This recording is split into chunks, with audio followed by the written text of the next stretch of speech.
the Israel Museum in 2000. Precisely for Stone like that has the this. signature of Bilal. So wait a minute. You can see my fingers and hands move. Started. Go ahead, Josh. Great, Okay. perfect. Hi, everyone. It's so nice to see you all again. I'm sorry that this time I'm not doing this from Tel Aviv or from Israel. This time I'm doing it from Canada. Basically, my family decided that just after Rosh Hashanah, as the lockdown in Israel was starting to get more and more serious, that we decided to escape Israel and come to Canada, Eretz HaKodesh, to be with my parents because we haven't seen them in a very long time. So I want to thank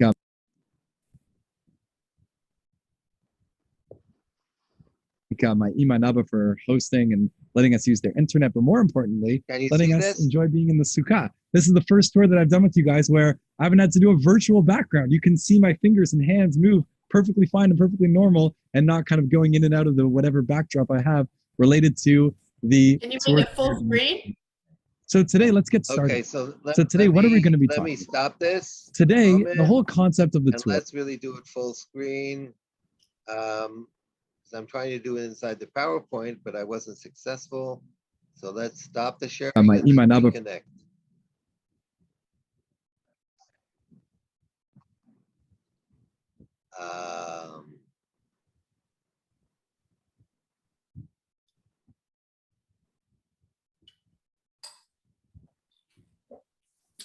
Some ice.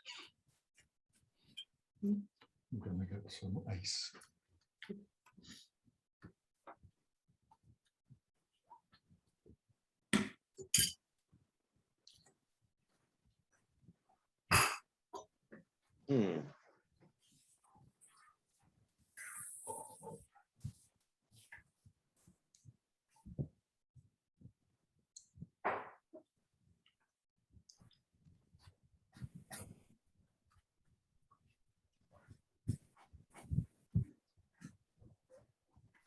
If you can't make it bigger, that's fine. We can see it. No, I want you to get the benefit. Yeah, so you can see Josh is sitting, he's actually currently in Hamilton, Ontario with my parents sitting in the.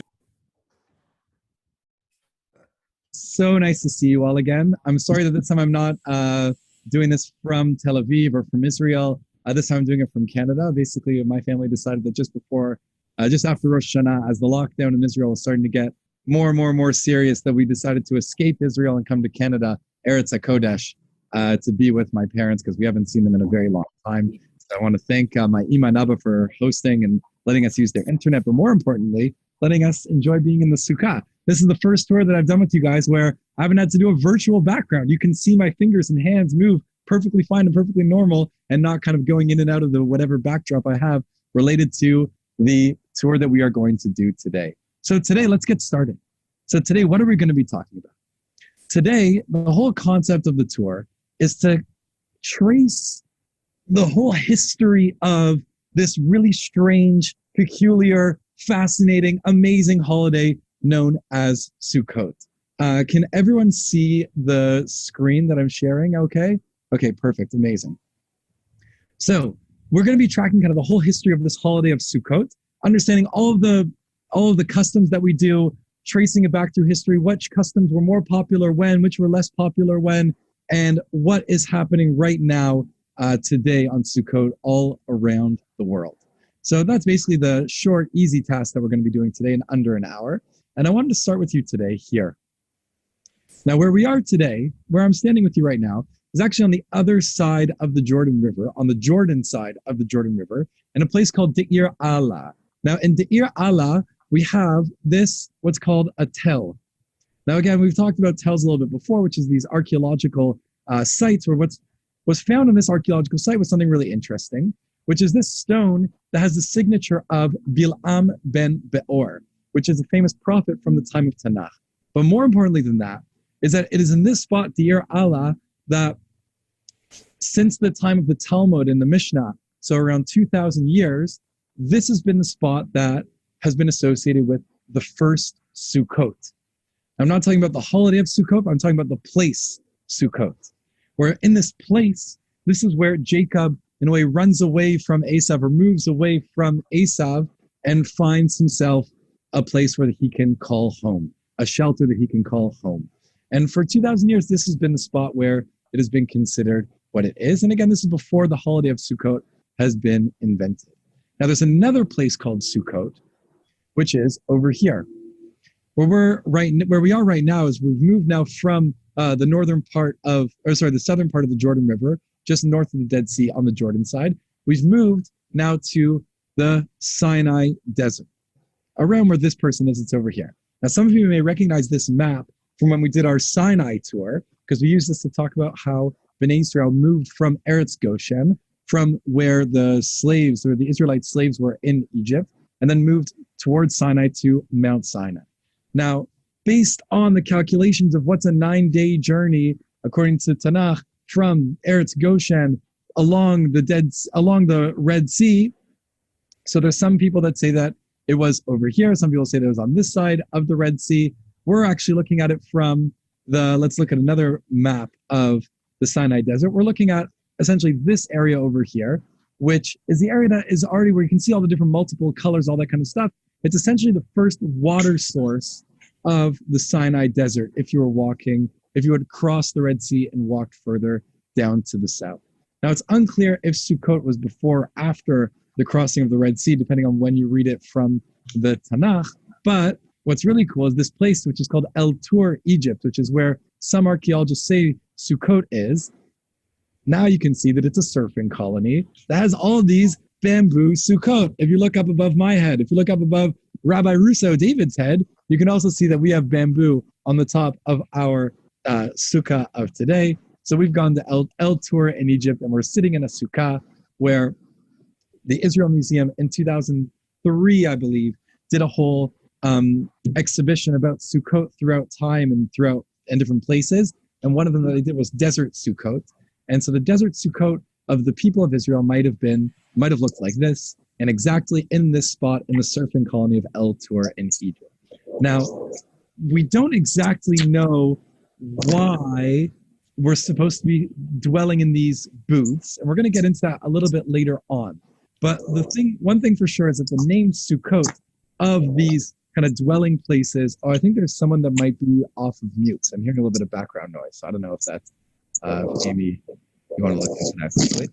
Anyways, so you have these desert Sukkot that are over here that are filled with all these different leaves and palms, specifically plants and trees that you could find out here in the desert. And this is how the Bnei Israel, how the children of Israel would have sought to find shelter in the desert, as they would have been staying in different places for many times, for a long period of time throughout their period here. Now, we're going to take a break from Sukkot in a way, and now we're going to move to a different holiday. And the other holiday that we're going to be here for is Chag HaAsif. Now, where we're standing right now is in a place called Tel Gezer, which is one of the most important archaeological sites in all of Israel. It's halfway between Tel Aviv, Ir HaKodesh, and Jerusalem over here. So halfway in between, you get this place called Tel Gezer. Now, Tel Gezer has this incredibly famous tell with all these amazing findings. And the most important finding is this stone that's over here. Now, this stone now sits in the Istanbul Museum. And so they only have a copy of it in the Israel Museum and at the tell itself. Now, what is it that's on this stone? Can anyone read what's written over here? It's a little bit tough to read it because this is actually the earliest form of Hebrew ever found. And what is this script? What is this thing that was found here? That was the earliest form of Hebrew? Good thing you asked. Let me show you.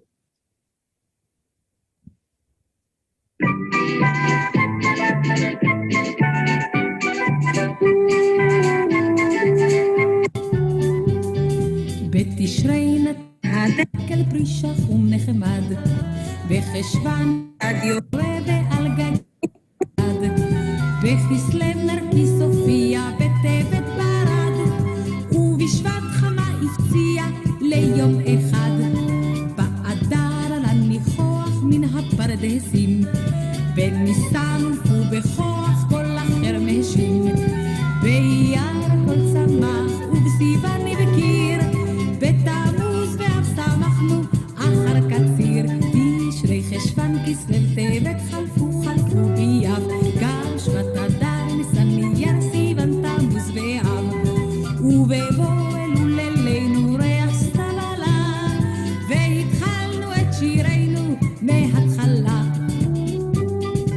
what is that song that I was just playing for you?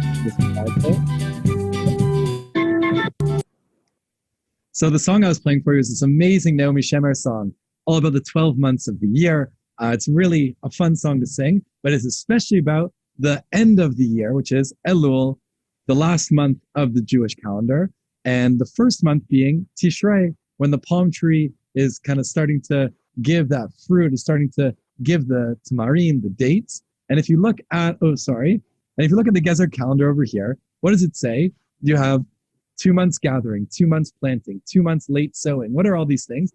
This is essentially the first blackboard that a teacher might have been using for their students to help explain to them all the months of the year.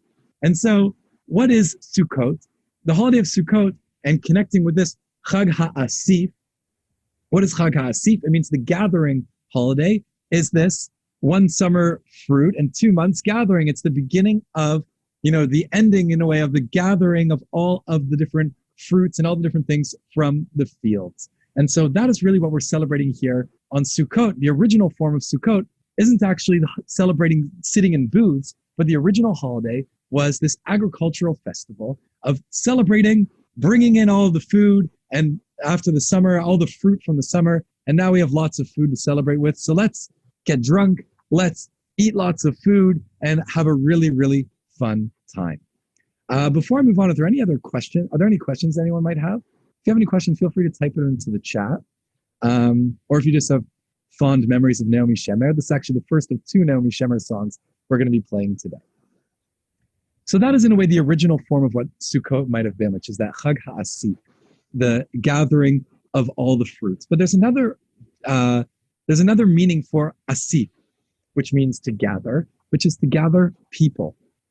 Now we've gone back to almost the desert. We're basically in the Judean desert. But if we're looking at the map that we were on before, so we started on this pink dot that's on the right side on the eastern side of the Jordan River. And now we've gone just over the Jordan River to this spot that's over here, and a place called Argaman. Now, Argaman is one of my favorite places to take tourists to that very few tourists ever actually ask me to take them to, because it's very far out of the way from Jerusalem and from Tel Aviv and all these different places, very far and hard to get to. But what is in Argaman that's really, really fun?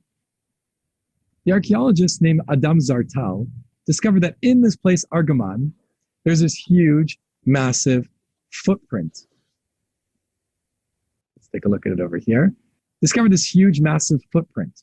We are sitting where our camera view is where we are, because we're sitting up here, kind of in the audience, like kind of up on the hill. And down below the hill, there's this huge, massive foot.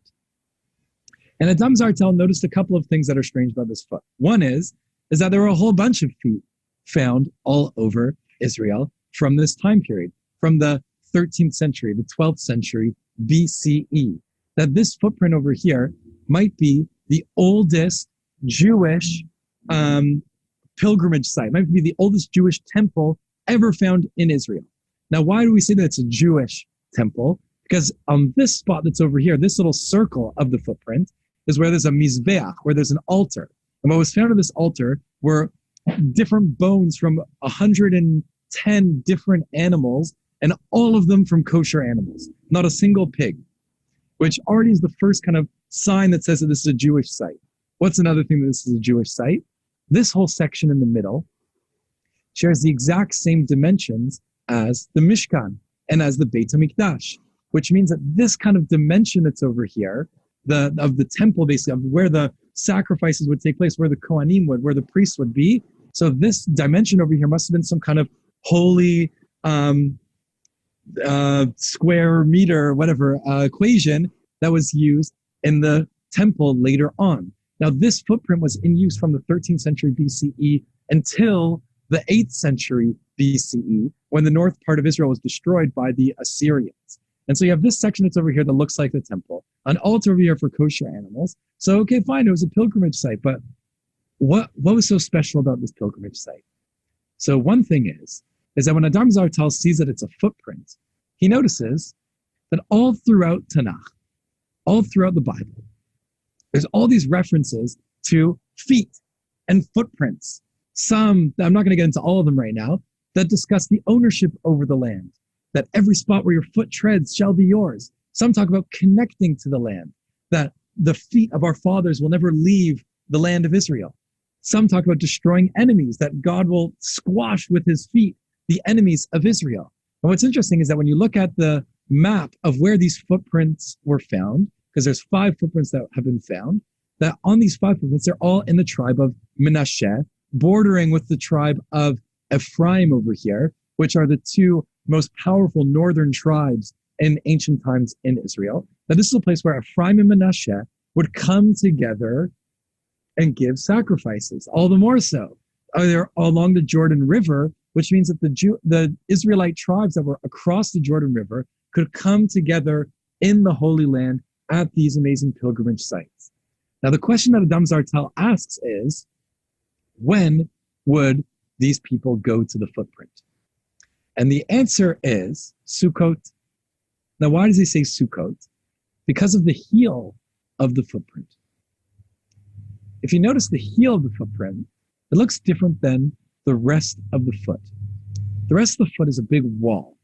The heel of the footprint, you can see, even when we're looking from down below, you can see there's actually a path that people can walk through. And the theory that Adam Zartel poses is that you have the people who enter through this side over here, drop off their animal to be sacrificed with the priests over there, and then walk around in some kind of ceremony around the heel of the foot. And why does he say that this took place on Sukkot? Because on Sukkot, the nickname for Sukkot is something that's called the Chag. Chag, which means holiday in modern Hebrew. But Chag also, if any of you know any of your Arabic or know a little bit about Muslim culture, is that the holiest day of the year, the holiest event that you could do as a Muslim would be to perform the Hajj. And Hajj and Chag are the same word, which means to lachug in Hebrew, which means to circle, to go around something. And in Islam, they go around the Kaaba in Mecca. And in Judaism, we do the Hoshana, where we go around the synagogue. But Adam Zartel, his theory of the footprint is that they would go around this foot, that they would walk around this foot, and that would be the first altar. That was essentially the first Hoshana of the people of Israel. And the greatest, the thing that most supports this theory most that's in Tanakh is this, that's from the book of Yechezkel, from the book of Ezekiel, where it says, "It is said to me, O mortal, this place of my throne and the place for the soles of my feet, where I will dwell in the midst of the people of Israel forever." That it's the foot isn't just a symbol of connection to the land or ownership of the land or squashing enemies, but it's God's presence in the people of Israel is in these footprints. And the whole image, the whole metaphor of Sukkot is that we are surrounded by God's presence, that we are building this booth, this bubble that is surrounded by God. Well, Josh, if I can just add, so we have these like pilgrimage festivals, and Sukkot is this pilgrimage festival. And on this pilgrimage festival, we have, when you have a pilgrimage, it's people have to walk from all over to get there. And they're walking to these pilgrimage sites, and these most ancient sites for the places that you're supposed to walk to are in the shape of God's foot, right? It's as if it's like God's foot is there. And that's why it's shaped, according to this one scholar, the site itself is shaped in the shape of a foot or a footprint, right? Right. And something I totally forgot that's also really important is that what are the 3 pilgrimage festivals called, David? The Shalosh Regalim, the three feet. That was a tough trivia question to put on me like impromptu to make sure I'm paying attention. That wasn't really cool of you, by the way. So yeah, exactly. These are the Shalosh Regalim. It's so weird that we call the pilgrimage festivals in Hebrew the feet, the 3 feet. But Adam Zartel says maybe this is a carryover from this ancient custom of the 3 times a year that we go to the feet, that we go to these Shalosh Regalim. And so the Sukkot is one of, again, these 3 holidays that people come to Jerusalem nowadays, but in ancient times they would have gone to these feet. Now, just to give you a cool sense of what Sukkot looks like at the Kotel on any other year, other than now, is you see all these people that are coming with their lulav and etrog, and they come to the Kotel that's over here.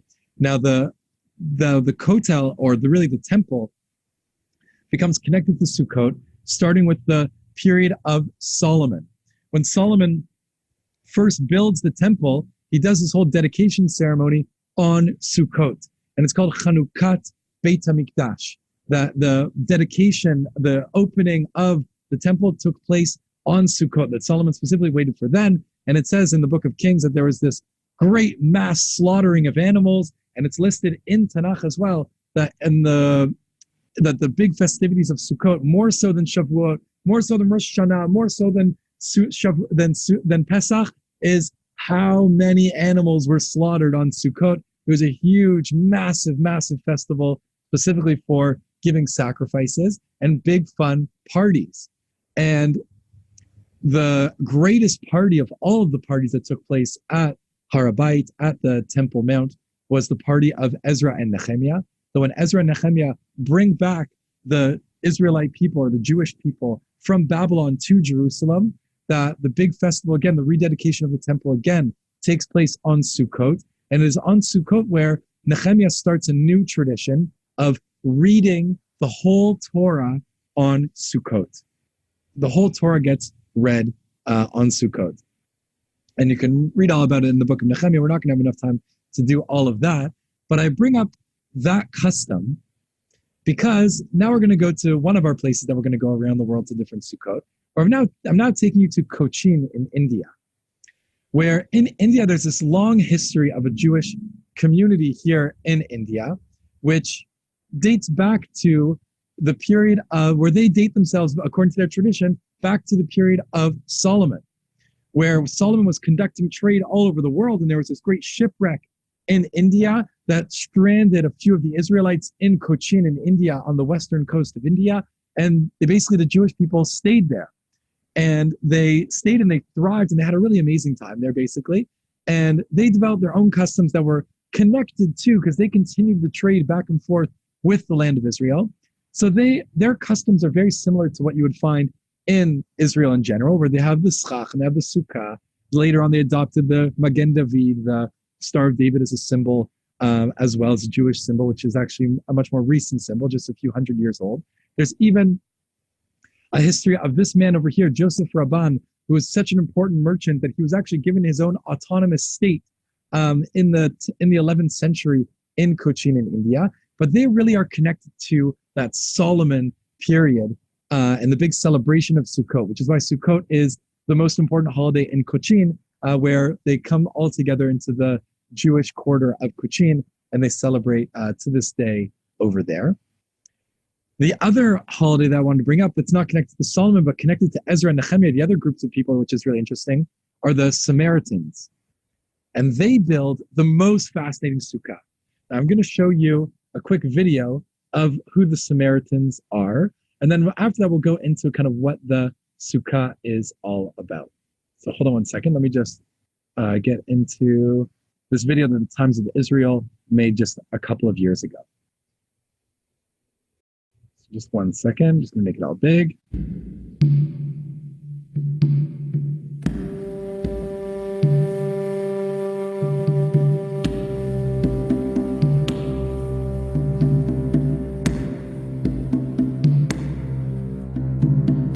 We are the children of Israelites.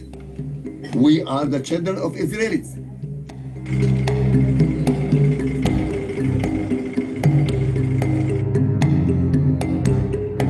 The Samaritans, we have three passport team now. Palestinian, Jordanian, Israelites.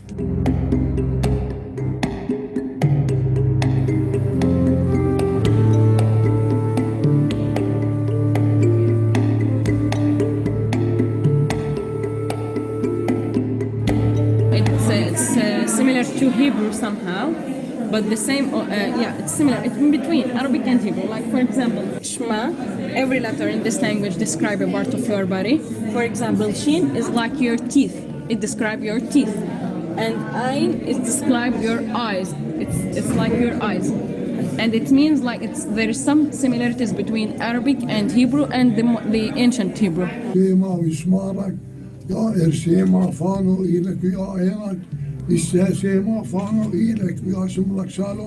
شيمو شيمي الباني إسرائيل وانهي بالركمة آمين.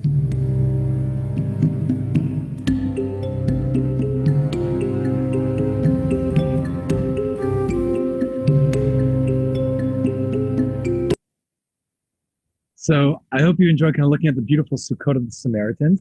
So for those of you who might have been a little bit unclear, so the Samaritans are this strange group of Israelites that they don't identify as Jewish. They identify as themselves as Israelites who live up in the north of Israel by the city of Shechem or Nablus. And they build their sukkah differently than any sukkah in the world, where you can see, again, my sukkah that I have in Hamilton in Canada over here has bamboo on its roof. And most people use various different trees and different things, greenery as their roof of their sukkah.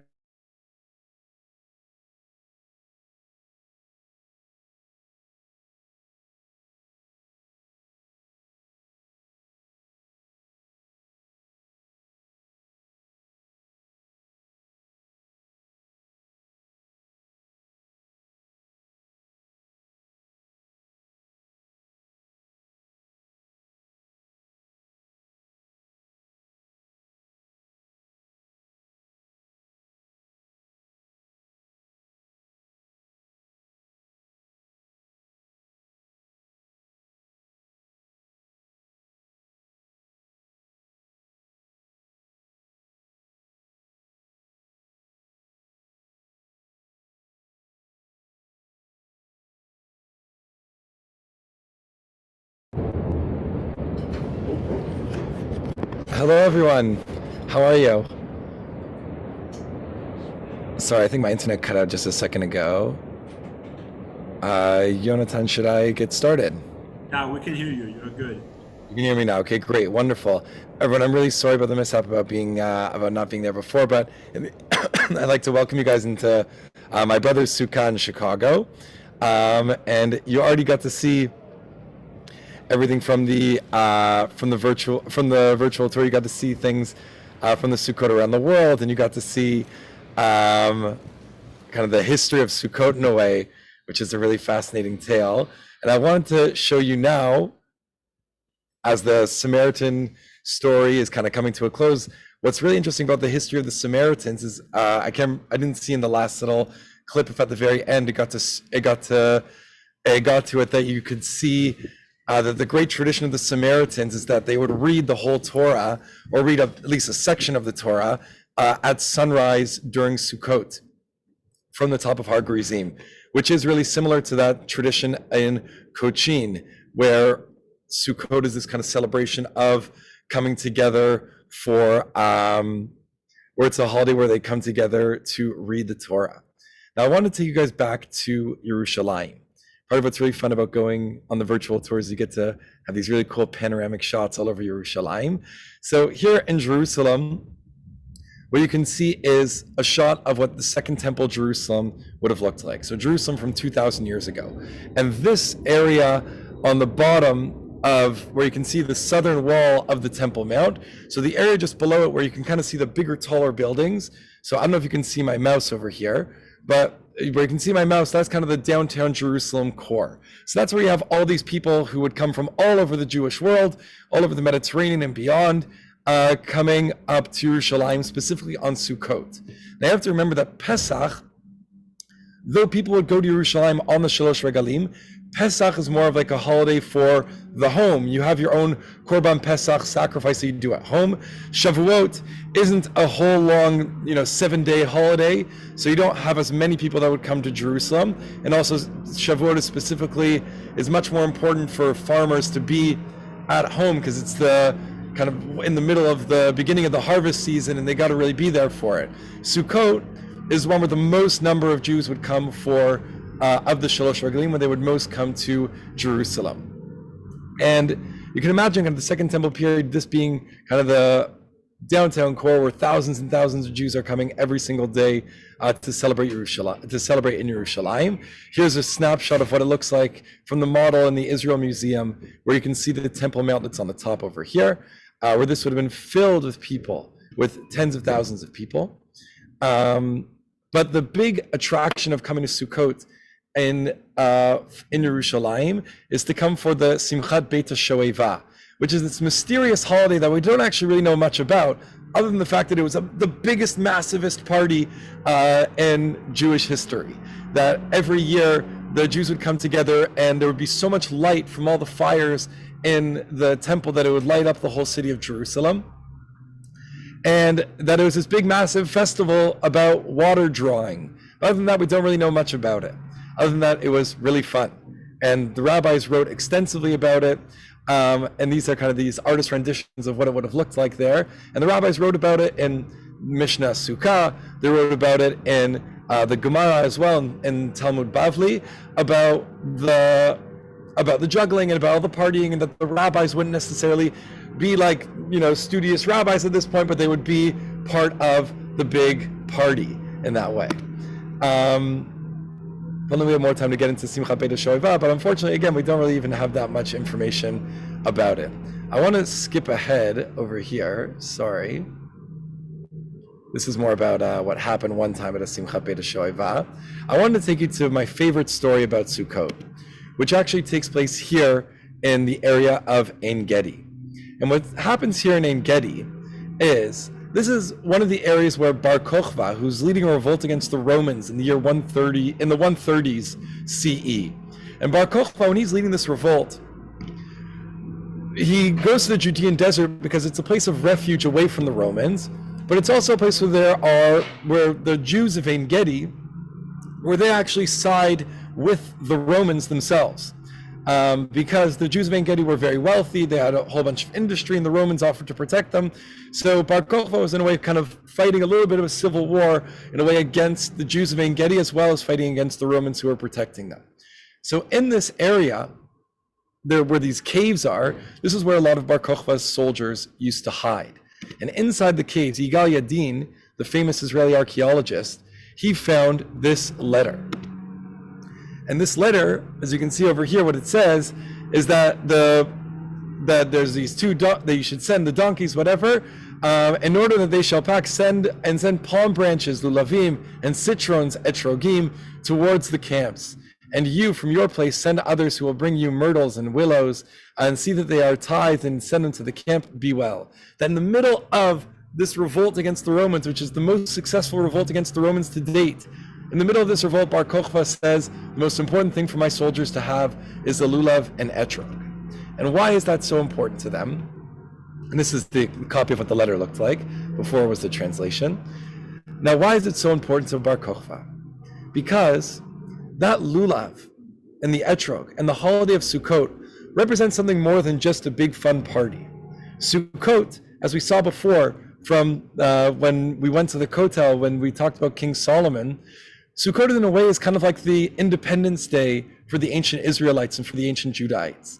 That it doesn't have the heaviness, the weight that Pesach does, which is that festival of freedom. It's like that really heavy, you're thinking all the time, you're talking all the time about what it means to be free. Or the holiday of Shavuot, where you're thinking about what it means to be part of this, the obligation of having mitzvot, of having these commandments put on you. For Sukkot, it's just a big fun party. And it's one that can welcome all these people all together. And it was such an important symbol for people like Bar Kokhba that on his coins that he mints in the year 133 and the next one in the year 134, that the coins feature a palm branch, that they feature a lulav, because the lulav represents that togetherness, that national togetherness, and also that independence. And it also represents one other thing, which is what I wanted to conclude with you on, or Yair, do you want me to, I don't know, because you said you wanted to end, I guess, at 1:45. So if you want, I can finish with one last thought, which I wanted to finish with you on. Okay, take your time. We also want room for questions. We're fine. Okay, so I wanted to take you to a couple of different places, which are in Tunisia. Now, this place in Lekef, Tunisia, I'm just using it as the backdrop of the ancient church for the synagogue itself, or there's an ancient synagogue that's known as a Hariba synagogue. Now these Hariba synagogues there's scattered a few of them that are called Hariba synagogues all across North Africa. Now this particular one in Lekef, Tunisia, is one that is the pilgrimage site for the Jews of North Africa for thousands of years to come during the holiday of Sukkot. And what's really fun about this holiday that they would celebrate in Sukkot, and you can see the Sifrei Torah of the synagogue over here that are some of the most ancient Sefer Torahs in the world, that in this place in Tunisia, what you have over here is a Sukkot celebration that wasn't just limited to Jews, that the Jews of Tunisia would welcome in the non-Jews as well in order to just celebrate. And Jews and non-Jews alike would celebrate at these synagogues. They would have big meat meals with a lot of couscous, is from what records show that they would have. Now, the next place I wanted to take you to is this place called Temesrit, Morocco. And in Temesrit, Morocco, we're right near the Atlas Mountains. And this is another place where you have a Sukkot tradition. So one is that this is one of the places in the world where etrogim were grown. Now, etrogim being grown in Morocco has significance, especially this time of year, because this is a Shemitah year coming up, where Jews are not able to use the etrogim. I guess for next year it'll be more. I can't remember if it will be this year or next year of which laws of Shemitah. Maybe Yair can help me with that one. I can't. But for what next year? So for next year's etrogim, they're not allowed to come from the land of Israel. So they had to every 7 years figure out how to get etrogim. And even during times before the Abraham Accords, when there wasn't official relations between Israel and Morocco, there was some sort of clandestine trade that would take place between Israel and Morocco in order to bring the etrogim from Morocco. And the Berbers of Morocco, which is a kind of a group of people that are mostly Muslims, but there are Berber Jews of Morocco as well, they for thousands of years have been growing these etrogim. And even since the Jews have mostly left Morocco, these Berber Muslims still continue to grow etrogim. And what's really amazing about them is that the etrog is something that has bonded Jews and non-Jews alike together for thousands of years.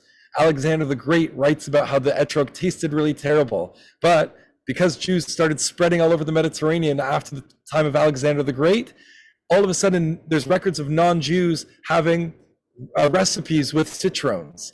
Right, the Jews and non-Jews alike were able to benefit from the etrogim, and that it was actually part of a peace treaty between Venice and Pisa, that there was a peace treaty in 1300s where the people of Pisa and Florence were not allowed to trade with the Jews of Austria, Germany, and Poland anymore. That was only going to be something that the Venetians could do in order to bring them the etrogim year in, year out. And I bring all of that up about the Jews and non-Jews discussing etrogim because of this other site in Temesrit, Morocco, where Jews and non-Jews alike would come on Sukkot to this tomb, which is the tomb of Rabbi Moshe U David. And Rabbi Moshe U David lived either 200 years ago or 700 years ago. We don't actually know, but it's one of those two. Seems like a big wide gap, but whatever, that's just what happens when you have few records to deal with. Rabbi Moshe U David was coming from Jerusalem to raise money for his yeshivas in Jerusalem, and he comes to Morocco to raise the money. And when he gets there, there's a local pandemic happening, and he, according to the legend, takes on the illnesses of all who are sick and ends up dying for them. And to this day, there's a tradition for Jews and non-Jews alike to go to this grave, to leave a coin overnight, go back to wherever you're sleeping, sleep the night at your hotel or your hostel, wherever you are, and then go back and pick up that coin. And that coin will presumably heal that illness. And this all relates to the pasuk from Zechariah, which we read during the first day of Yom Tov, where the prophet Zechariah writes, all who survive of all those nations that came up against Jerusalem, or you can maybe even say all those that survived the pandemic, shall make a pilgrimage year by year and bow low to God and to observe the Feast of Booths. That Sukkot is a universal holiday. My Saba Zichrono Livracha, who was a rabbi in Canada for many years, so he would always say that it doesn't seem like a coincidence that the UN General Assembly every year comes always around the time of Sukkot, because this is a universal holiday where everyone can come together and just celebrate. And I wanted to finish with you with one final note, which is to look at some of these beautiful Sukkot over the years. So this is one that, this was an exhibit in the Israel Museum many years ago that they still kept the records of. We can still look at some of the pictures, where all these Sukkot are these fascinating buildings of Sukkot that, again, welcome in Jews from all over the world. And you can kind of see the diversity, but also the similarities of all of these different Sukkot. And this is Sukkot from Germany from the 1800s that was actually saved. The physical Sukkah was saved, and it still features in the Israel Museum. It was brought over to Israel in the 1930s. There's, what are some of the other ones that we're going to see? So this is a drawing of a Sukkah from the 1700s from Germany, and you can see the people walking around the Sukkah, carrying the lulav and etrog. You have this Sukkah, which is our first ever drawing of a Sukkah, the earliest drawing of a Sukkah that we have, which is an Italian Sukkah from the 1300s. There's a Venice boat Sukkah, which unsurprisingly is a Chabad Sukkah. I remember them coming to my high school, coming with a Sukkah on a pickup truck with the Sukkah mobile. So I guess in Venice you have to use a boat. The Bukharian Sukkot over here, which have kind of the decorations of the fruit of using those citrons. A Holland Sukkah, which has to be protected from the snow from the roof during the year. You have this beautiful Sukkah, it's actually in Petach Tikva. It's a modern Sukkah.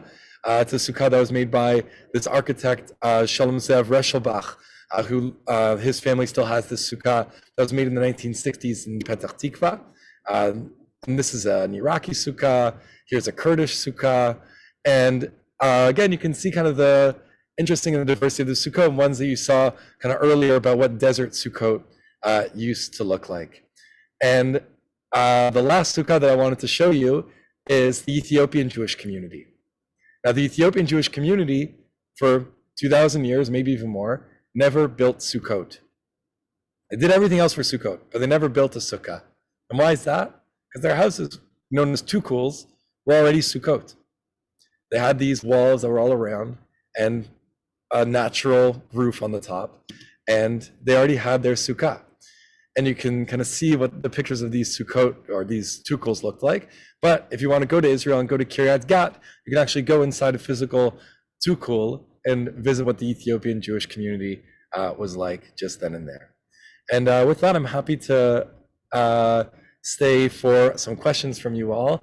Again, I'm really sorry for my late arrival with that. I can't apologize enough. I was confused with the time zones and everything because I'm in Chicago right now, and I just come from Canada. And but I'm glad that you got to enjoy even the video from before, and that I got to join you live. And I'm happy to take a couple of questions from you guys, if you have questions. If not, I can keep on speaking, whatever you guys want to do.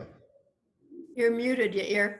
Right, I wanted to unmute. I actually wanted you to unmute because you asked me this interesting question just the other day about whether there was anything in Jewish tradition where they invited Gentiles to join them in the Sukkah in preparation perhaps for the end times when like Josh mentioned earlier regarding Zechariah, that all the nations will come in. So here you actually gave some very, very beautiful examples of how this has actually been going on for quite a while in certain countries. You know, which countries actually invited the Gentiles into their sukkah on a regular basis?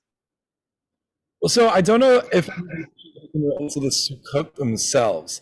That's a really interesting question.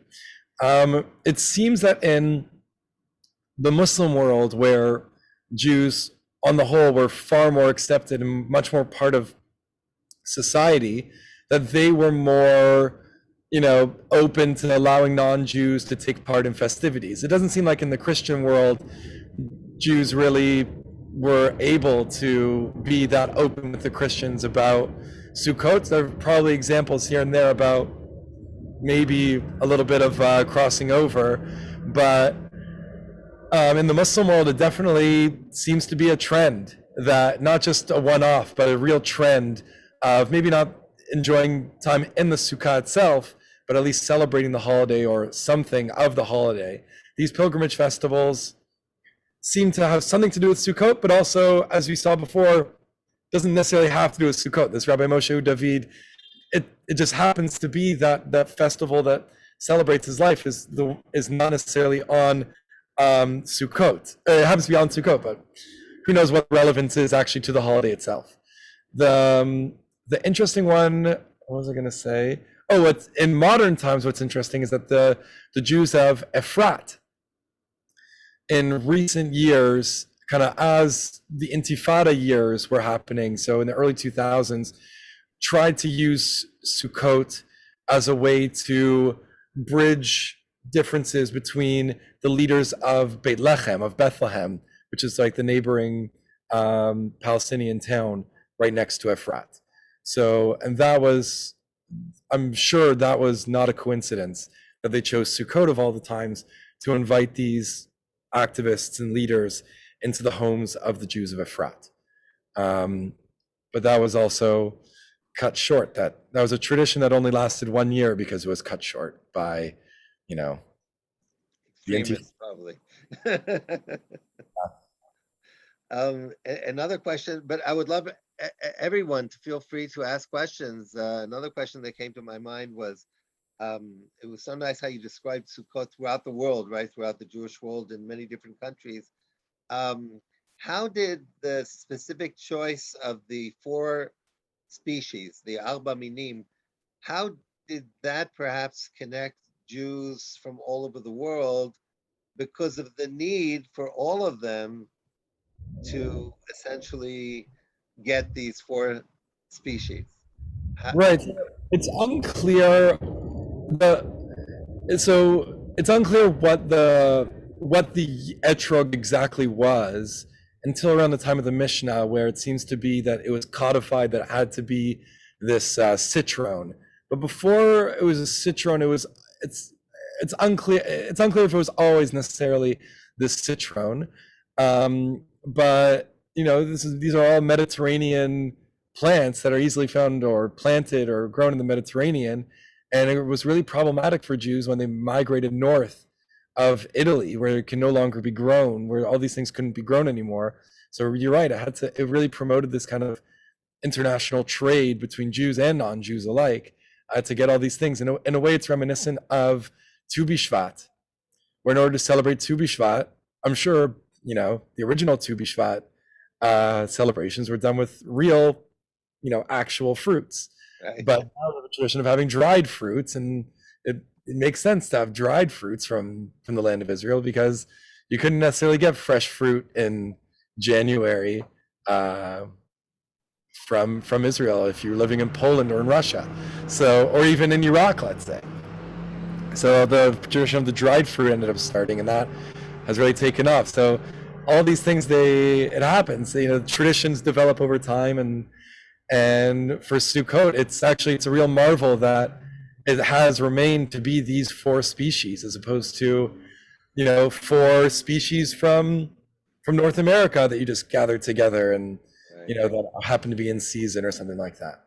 I've never thought of it that way, but yeah. So in many ways, it's like really interesting. It's almost like as if these specific commandments around Sukkot or around Tu B'Shvat, like you mentioned, they kind of reinforced continuously this relationship between the Jews and the diaspora and Israel, simply by virtue of the necessity of having to get these fruits in particular in order to be able to fulfill the commandment. So that's really very interesting. For sure. So, Gail, Ruth, Rick? Well, I put a couple questions in the chat.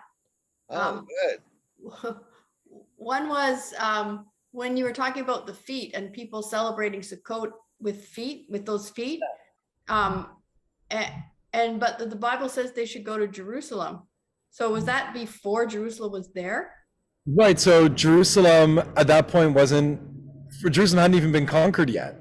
Right. Jerusalem in Tanakh is only conquered by King David, which would be sometime around 1000 BCE. So this would have been these pre-Jerusalem pilgrimage sites, these pre-Jerusalem holy sites that would have existed. And there's a number of them, and most of them, what's really interesting about them is that most of them straddle that Jordan River on either side of the Jordan River. It's not a coincidence necessarily that Reuven is on the other side of the Jordan and is talked about as kind of the oldest tribe, but by the time the 12 tribes come together, Reuven is thought to be a really weak tribe, right? Because it was probably it's really one of the original places where the people were, and then they really migrated towards the Mediterranean and migrated towards Jerusalem, and then eventually Jerusalem becomes this big powerhouse. But where Reuven and Manasseh and Ephraim were, that used to be kind of the center of where the Israelites were, right? If you look at what's interesting, there's a lot of hyperbole in the book of Joshua. So in the book of Joshua, you have, on the one hand, it talks about conquering all of Canaan and all these places, but if you actually look at where the places are, it's not necessarily everywhere as much as Joshua would like you to believe. And most of the places where it's being conquered is, again, along that kind of Jordan River, maybe a little bit inland a couple of times. And so it shows that is really the stronghold of the Israelites before Jerusalem is around.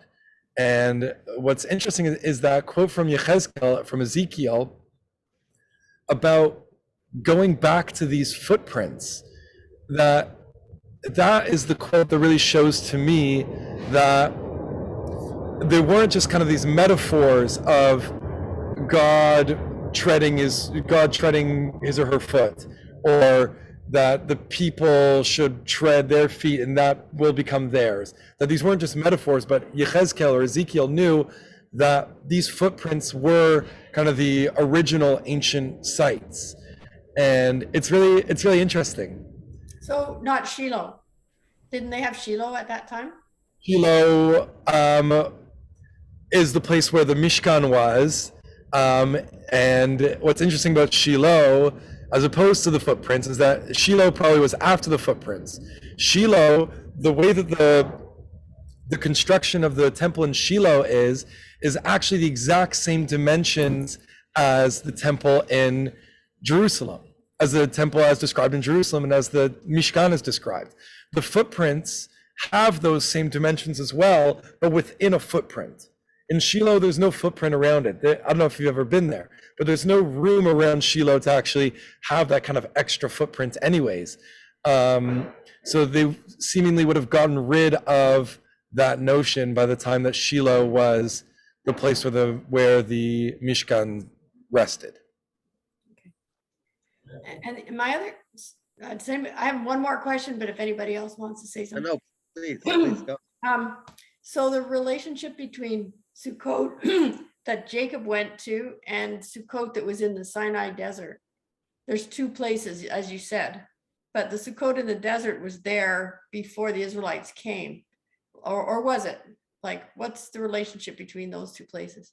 So it's really interesting. Names are really funny, where we have this preservation of the name of Sukkot of maybe two places, one in the Sinai, one on the other side of the Jordan River, and it's unclear kind of what. And there's also various names for the holiday of Sukkot, right? There's Sukkot, which is what we call Sukkot, but then it's also known as Chag HaAsif, the harvest festival, and I don't know when the synchronism of these two names happened, if it was maybe originally two different festivals, that one was an agricultural festival and one was one about remembering leaving Egypt, and then the two of them came together. Similarly to Pesach, where you have kind of, the Torah talks about Chag HaMatzot and there's Chag HaPesach, and we celebrate them as the same, and they have been the same for thousands of years. But maybe there were actually two different holidays around the same time, that one was more in the farms and one was more in the cities. That you had these kind of Chag HaMatzot, where you celebrate kind of the beginnings of kind of getting this flour, the wheat, and you can make it into these matzot. And one is Chag HaPesach, which is celebrating the sacrifice that was about leaving Egypt. And then the two holidays come together quite naturally, or at least what we see as quite naturally. But this is something that may have taken place over the course of hundreds of years, where the two holidays ended up merging. So in terms of the name Sukkot, as the place and understanding where the name of the holiday came from, I don't really know. I don't know if Sukkot is named after, the holiday is named after the place where the Israelites hung around, or if it's named after the structure of the building, if this is what was always called Sukkot, or if these Sukkot were named after the place. I don't really know, and I don't think there is actually a definitive way of finding that out, but it is an excellent question. I'll tell you that much. I think Rabbi Zaks actually touches upon Sukkot as being kind of the beginnings or new beginnings. It's an expression of how dependent we feel on God, and recognize the fact that we have a partner in God, in life, in these new beginnings. And it's very interesting, I think, that in the exit from Egypt is a new beginning for the entire nation. But when Yaakov builds Sukkot, he's also escaping. He's doing an exodus from slavery with Laban. But he's just coming in from a different side of the country. He's coming in from the east instead of from the west. So it's kind of interesting that these both of these Sukkot are new beginnings that have something in common. One really interesting thing about the Sukkah of Jacob was that it was a Sukkah for the livestock. And I'm just wondering if in the placing of those footprints is somehow related to the fact that since they were bringing so many sacrifices and they needed livestock, and it appears that much of the livestock was always being grown on the eastern side of the Jordan, which is also the reason why Reuven and Gad actually asked to remain on that side of the Jordan.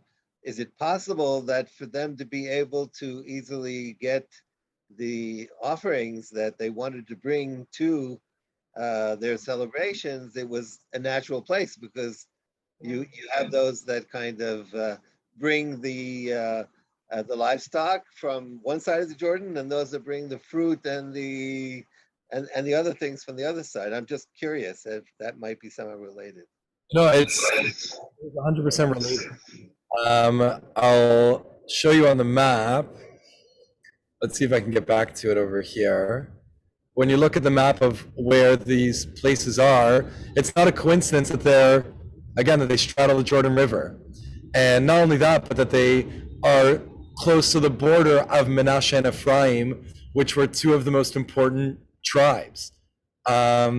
That Menashe being this tribe that kind of bridges the gap across the Jordan, and having these footprints, according to the archaeologist Adam Zartal, Zichrono Livracha, that Adam Zartal thinks that it is not a coincidence that these all took place in Menashe, both because of the livestock issue, but also because of the political importance that Menashe had. And also because of the importance of crossing the Jordan River. That crossing the Jordan River has this, is that moment where we become where the Israelites become a wandering people into a settled people. And so in a way you can go back from all the places that the Israelites had settled and go back to that moment together where we all crossed the Jordan River together. It's closer than going all the way to the Red Sea. So they would go all the way there and have that kind of moment one more time together. I think there is something really poignant about that. You're right. And then when I see here Bilam ben Beor on this map, it's like electric, because, we kind of wonder sometimes why this whole story of Bilam appears even in the Torah.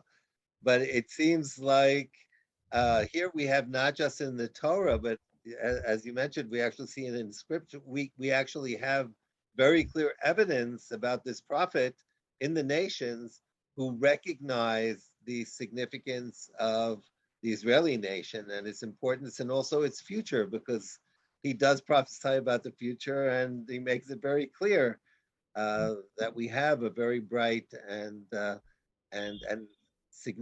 future that's significant to the entire world. And that this non-Jewish prophet's name was found in a place that might have been the place of Sukkot. Right. So that's terrific. This has been very fascinating. Thank you so much, Josh and Nair. But I have a question, and it's maybe unrelated, but you mentioned about Shemitah. And when does it begin?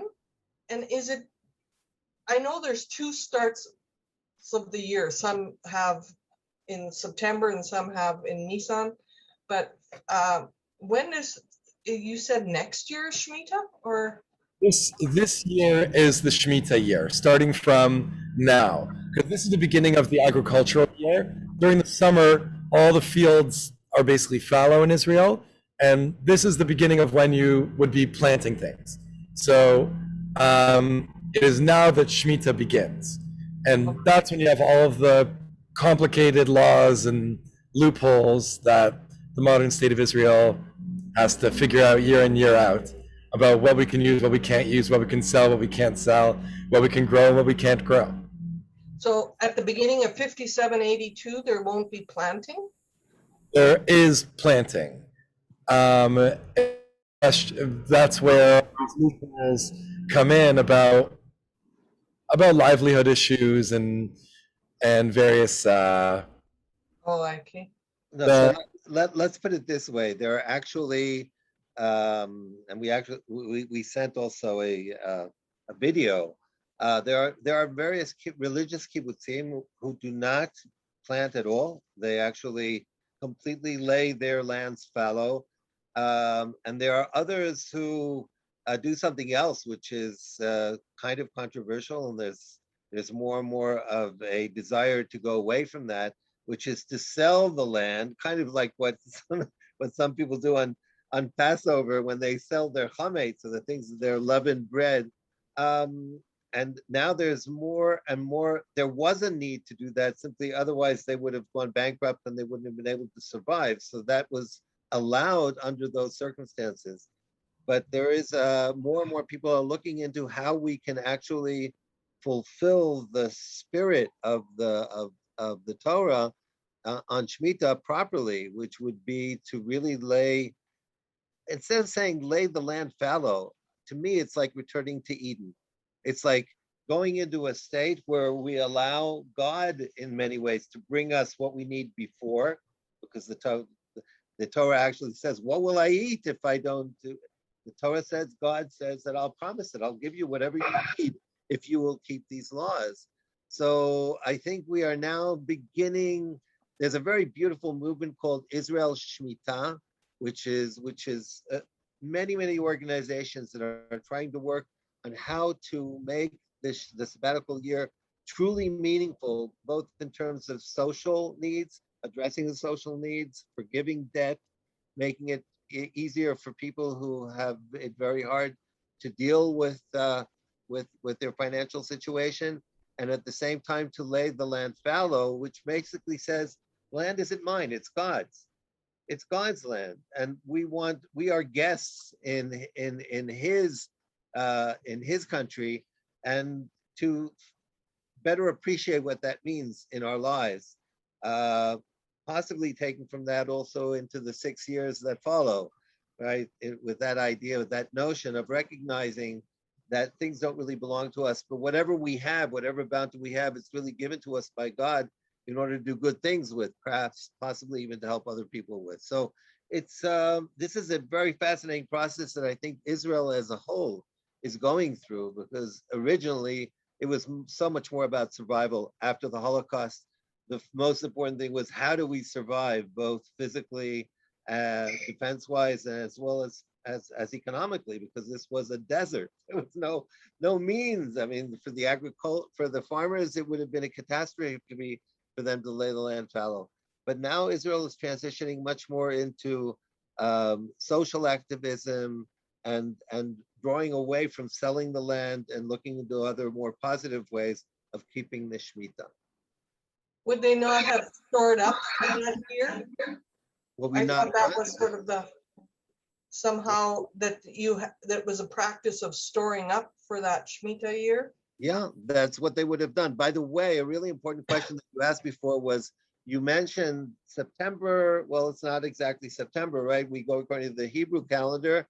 Yeah. So at the beginning of the year, we just had Rosh Hashanah, Yom Kippur, Sukkot. So we are now already in the Shemitah year.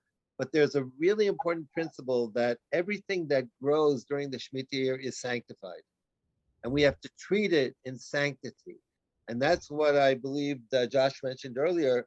When you have etrogim that grew in the land of Israel during the Shemitah year, they have to be treated differently as they are sanctified. So that may have also factored into the amazing things that Josh shared about there being years where we actually preferred to take etrogim from Morocco because it wouldn't deal with the conflicts that were created on Shemitah. So I actually worked on a kibbutz. I worked on a kibbutz a few years ago that was actually around here in the area of, closer to here, which you can see over here is Philistia, which is near the Gaza Strip on Kibbutz Sa'ad. And there's also debate if they actually had to sell the land or not because they were in the Plishtim land and like Philistine land, which is really interesting.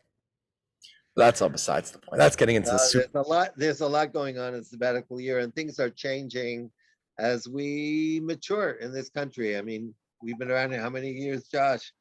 70 some years, and dealing with the amazing challenges that God has brought us with gathering from all over the world, and of course the security challenges and the revival of the Jewish language challenges and rebuilding the Torah centers that we had lost that were previously in Europe. So there's just so many challenges that Israel faces today, and thank God He's really blessed us with an ability to deal with all of these challenges. Amazing. So, any additional questions? Then I must thank you, Josh. This was a wonderful session, and we will be posting a recording of this session so that others who were not able to be up at 6 in the morning or whatever time zone they were in will also be able to enjoy this. And we look forward to many more such wonderful sessions. Thanks so much, Josh. Thank you. You got up so early in the morning. The session will begin in about 12 minutes. Thank you so much, Josh.